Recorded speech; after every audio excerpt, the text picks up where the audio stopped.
I am a naturally optimistic person, and sometimes that feels easier than others, sometimes that feels more necessary than others, and I never want to try and be flippant about things that cause people genuine anxiety. That's not my intention.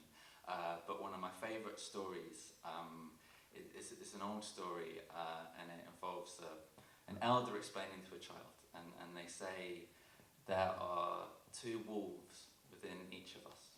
One is evil, one is anger, one is pride, one are all the things that we are scared of. The other is good, it is joy, it is love, and it is everything that we hold dear. And the child asks them, which wolf wins? And the elder says, the one that we feed. And I've always loved that. And for me, those two wolves at the moment are hope and despair. And this is my attempt at feeding hope when despair is trying to take over. And it's called impossible, and I think in all conversations about the environment, about coronavirus, about anything, there is a temptation to just give up and go and hide in a hole and just have a drink maybe. But I'm trying to not give up. This is called impossible, and it goes like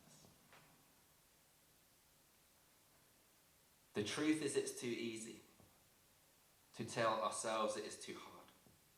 When facing the end, that it's too late to even make a start. But if we take impossible to mean that we don't have a chance, then we've lost sight of how unlikely it was we would get this far. The way the single fish outwits the shark by sticking with its school. The way the crescent moon outspins its dark to once again be full. Even winter, given long enough, begins to lose its cool. What was once exceptional now barely registers at all. The bug who finds it all too much and tries to shut off everything, to then recover and have summoned up the strength to stretch its wings. The snake so full of itself that it cannot help but shed its skin. Or how instead of death, the hedgehog went to bed and slept till spring. To think the earth exists at this specific distance from the sun, down to the angle of the axis on which everything is spun, the fact that trees happen to breathe that which we need inside our lungs, it would all seem impossible had it not already been done. We are so constantly surrounded that it's easy to forget. This world is full of impossible, and that hasn't stopped us yet. Just as indeed the do's we did outdo the don'ts we didn't. So everything's impossible until it isn't. Flamingos and giraffes look like they were drawn by a child. We can't begin to comprehend all of the ways this world is wild. None of them asked if they were possible before they came to be. None of them have ceased to exist by being told they're make-believe. The thought of rivers changing course before somebody gave a damn, or that a tide might turn from shore before a line's drawn in the sands. We cannot know how far our actions go, the impact they might have. Sometimes the only thing that we can do is to do all we can. Just as the night is at its darkest when it's introduced to day.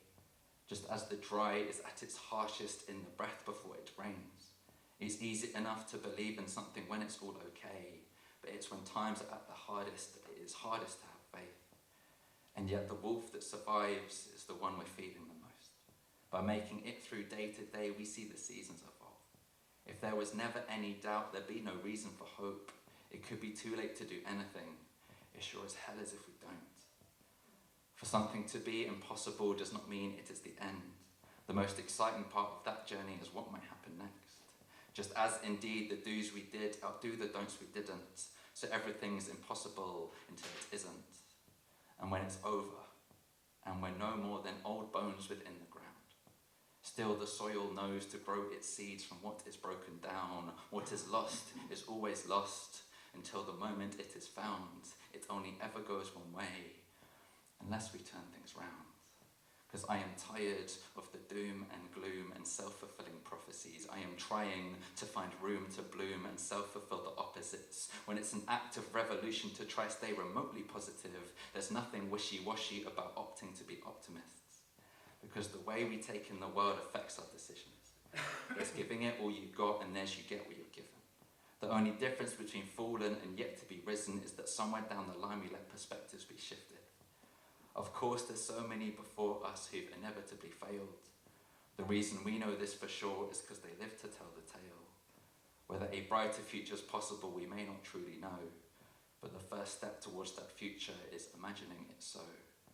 We are impossible to everyone who's ever gone before. And everyone who's yet to come will push impossible some more. Just as indeed the do's we did outdo the don'ts we didn't. It will remain impossible.